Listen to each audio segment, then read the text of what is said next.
నవీపేటలో గల రైతు వేదిక నిర్వహించిన విత్తన మేళ కార్యక్రమంలో ముఖ్య అతిథులుగా ప్రభుత్వ సలహాదారు సుదర్శన్ రెడ్డి, నిజామాబాద్ జిల్లా కలెక్టర్ లలిత్రిపాటి పాల్గొన్నారు. నవీపేట మండల కేంద్రంలోని రైతు వేదికలో మంగళవారం నిర్వహించిన విత్తన మేళ కార్యక్రమాన్ని ప్రభుత్వ సలహాదారు సుదర్శన్ రెడ్డి, కలెక్టర్ లలిత్రిపాటి సందర్శించారు. రైతులకు అందిస్తున్న వివిధ పంటలకు సంబంధించిన వంగడాలను, ఎరువులు, క్రిమిసంహారక మందుల నాణ్యతను పరిశీలించారు. నకిలీ నాసిరకం విత్తనాల పంపిణీ జరగకుండా ఎక్కడ కూడా రైతు నష్టపోకుండా చూడాలని ప్రభుత్వ సలహాదారు సుదర్శన్ రెడ్డి అధికారులకు సూచించారు. నకిలీ విత్తనాలు విక్రయించే డీలర్ల లైసెన్స్ రద్దు చేయడంతో పాటు క్రిమినల్ కేసులు నమోదు చేస్తామని హెచ్చరించారు. రైతులకు సమర్థవంతంగా సేవలు అందించేందుకు వీలుగా రైతు వేదికలలో ప్రతి మంగళవారం నిర్వహించే రైతు మేళ కార్యక్రమాలు రైతులు సద్వినియోగం చేసుకోవాలని సూచించారు. వ్యవసాయ శాఖ అధికారులు, వ్యవసాయ విస్తరణ అధికారులు క్షేత్రస్థాయిలో అందుబాటులో ఉంటూ రైతులకు అవసరమైన సలహాలు, సూచనలు అందించాలన్నారు. కలెక్టర్ లలిత్రిపాటి మాట్లాడుతూ ఖరీఫ్ సీజన్లో పంటల సాగుకు సరిపడే యూరియా, ఇతర ఎరువుల నిల్వలు అందుబాటులో ఉన్నాయని రైతులకు భరోసా కల్పించారు. ఫర్టిలైజర్ బుకింగ్ యాప్ ద్వారా యూరియా పంపిణీ సజావుగా జరుగుతుందని, ఎలాంటి సాంకేతిక సమస్యలు లేవని అన్నారు. తెలంగాణలో సమర్థవంతంగా అమలవుతున్న ఫర్టిలైజర్ బుకింగ్ యాప్ పద్ధతిని దేశవ్యాప్తంగా ఇతర రాష్ట్రాలు కూడా అమలు చేస్తున్నాయని సూచించారు. రైతులు ఎలాంటి అపోహలకు గురి కాకూడదని అన్నారు.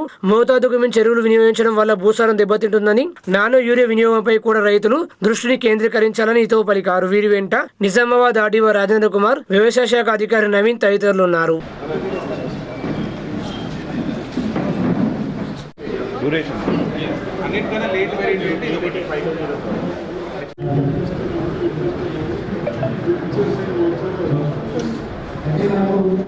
ప్రతి మంగళవారం రైతు వేదికను నిర్వహిస్తున్నాం.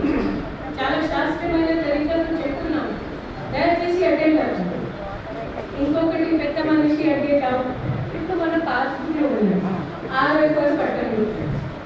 గతంలో నాకు 6 ఎకరాలు కొడుకు 2 ఎకరాలు, నేను 4 ఎకరాల వరకు తీసుకుని పోయేవాడిని.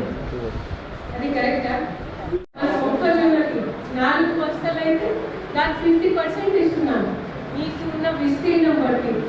సో ఇది చాలా శాస్త్రీయమైన తరీకాతో రాత్రి చేయలే. 8 నెలల పడింది ఈ యాప్ తీసుకురావడానికి. అండ్ మన పక్కన రాష్ట్రంలో యూరియాతో పాటు డిఏపి అన్ని ఫర్టిలైజర్లు యాప్ ద్వారా ఇస్తున్నారు. సో ఏదైతే మనం ఈరోజు ప్రయోగం చేస్తున్నామో రేపు భారతదేశాన్ని అమలు చేస్తాము. సో మీ అందరూ గర్వపడాలి, మీ అందరూ దీన్ని సహకరించాలి. సాంకేతిక ఇష్యూస్ ఏమీ లేవు, కానీ బుకింగ్ ఆ రోజు బుకింగ్ అయితే కనుక అవును మీరు నెక్స్ట్ డే రావచ్చు. ఓకే, సో ఇక్కడ వ్యవసాయ శాఖ కూడా నా రిక్వెస్ట్, ప్రతి ఒక్క రైతు వేదికలో కూడా ఏ రోజు అందుబాటులో ఉండాలి.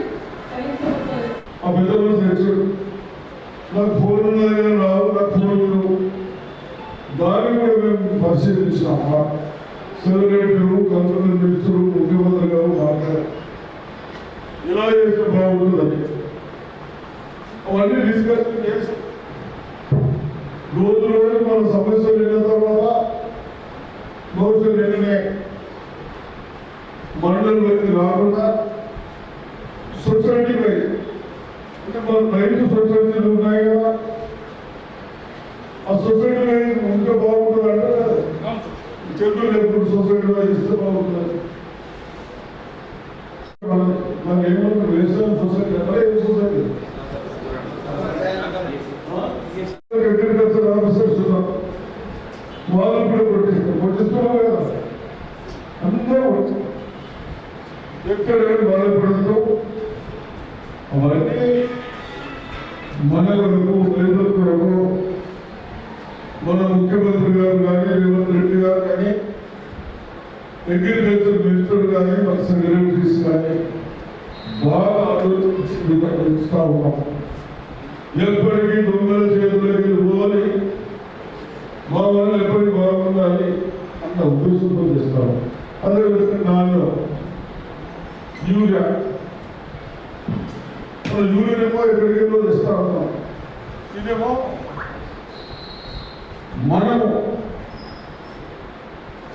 దానికి ఈక్వల్గానే ఉంటుంది, కొంచెం తక్కువ ఎక్కువ. ఇది మనం తయారు చేస్తా ఉన్నాం, మన దగ్గర తయారు చేస్తా ఉన్నాం. మన యుద్ధం అయితే బంద్ అవుతుంది,